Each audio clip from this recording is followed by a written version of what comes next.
মুছলমান ব্যক্তিয়ে নিৰ্মাণ কৰিলে হিন্দুৰ বৰনামঘৰৰ তোৰণ।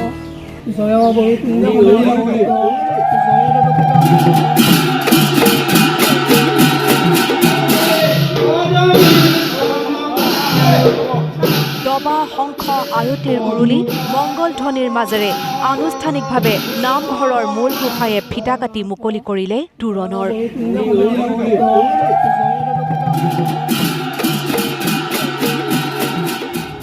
এয়া তিতাবৰ আদৰ্শ মহিমাবাৰী বৰনামঘৰৰ দৃশ্য। অতি পুৰণি বৰনামঘৰৰ মূল পকী তোৰণখন নিৰ্মাণ কৰিছে তিতাবৰ বোকাহলা অঞ্চলৰ হেমিদুৰ ৰহমান নামৰ যুৱ ব্যৱসায়ীজনে। হেমিদুৰ ৰহমানে তেওঁৰ পিতৃ মৰহুম ছেহিদুৰ ৰহমান লগতে তেওঁৰ ককা আৰু আজু ককাৰ সোঁৱৰণত এই বৰনামঘৰৰ তোৰণখন উৎসৰ্গা কৰিছে। এজন মুছলমান সম্প্ৰদায়ৰ যুৱকে নিজা প্ৰচেষ্টাৰে এটা নামঘৰৰ তোৰণ নিৰ্মাণ কৰি হিন্দু সমাজৰ বাবে দান কৰা এই কৰ্মই তেওঁৰ ধৰ্মৰ প্ৰতি থকা উদাৰতা আৰু মহানুভৱতা দেখা পোৱা গ'ল। এখন শংকৰাজানৰ দেশ, ইয়াত হিন্দু আৰু মুছলমানৰ বুলি কথা বুলি নাই। আপুনি দেখিছে যে এতিয়া মোক হিন্দু মানুহে আদৰণি জনাইছে, হিন্দু মানুহে মোক গামোচা পিন্ধাইছে, গতিকে ইয়াত হিন্দু মুছলিম বুলি কথাটো নাই ইয়াত। আৰু বিশেষ কথা হ'ল কি, মহিমাবাৰী আদৰ্শ গাঁওখনৰ সকলো মানুহৰ লগতে মোৰ খুব মৰম চেনেহ, আৰু তেওঁলোকৰ বহুত মানুহ মোৰ লগত ভাল ককাই ভাই ৰিলেশ্যন। আৰু সেই অনুযায়ী মই ইয়াত এখন গেটৰ প্ৰয়োজন আছিলে, আৰু সেই গেটভাগ মই মোৰ নিজৰ অন্তৰেৰে মই ভাবি পেলাই যে গেটভাগ যদি ইয়াত নাই, গতিকে গেটভাগ মই দিওঁ, সেইবুলি মই দিছোঁ মোৰ দেউতাৰ মানে মোৰ পৰিয়ালবৰ্গৰ ফালৰ পৰা। সেইটো কৰিবলৈ পাই মোৰ এইটো মোৰ ভগৱানে সেইটো লিখি থৈছিলে কপালত, আল্লাই লিখি থৈছিলে কপালত, আৰু সেই কপালৰ লিখনি মোৰ আজি সম্পূৰ্ণ হৈছে, আৰু মই বিৰাট নথৈ আনন্দিত।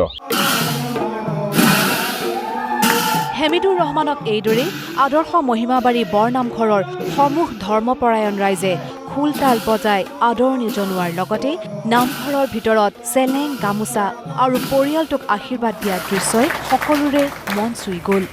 চবতকৈ আজি মহান কাম অসমত এটা ডাঙৰ নিদৰ্শন দেখাইছে যে এজন ইছলাম ধৰ্মীয় যুৱক তেওঁক হিন্দু সমাজৰ এখন তোৰণ দিছে। তেখেতক আমি আন্তৰিকতাৰে সম্পূৰ্ণ গাঁৱৰ আন্তৰিকতাৰে তেখেতক ধন্যবাদ জনাইছোঁ।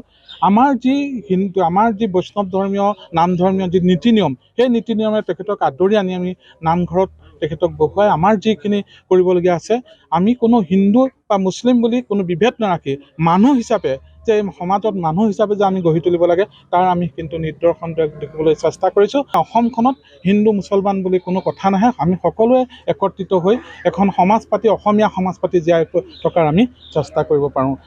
হিন্দু মুছলমানৰ সম্প্ৰীতিৰ এক অনন্য নিদৰ্শন দেখা গ'ল তিতাবৰত।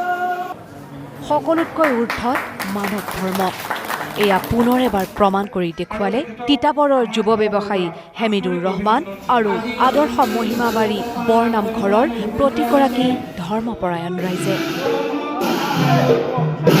কেমেৰা পাৰ্চন বিকি হৰিজনৰ সৈতে তিতাবৰৰ পৰা শশাংক দত্ত, নিউজ লাইভ।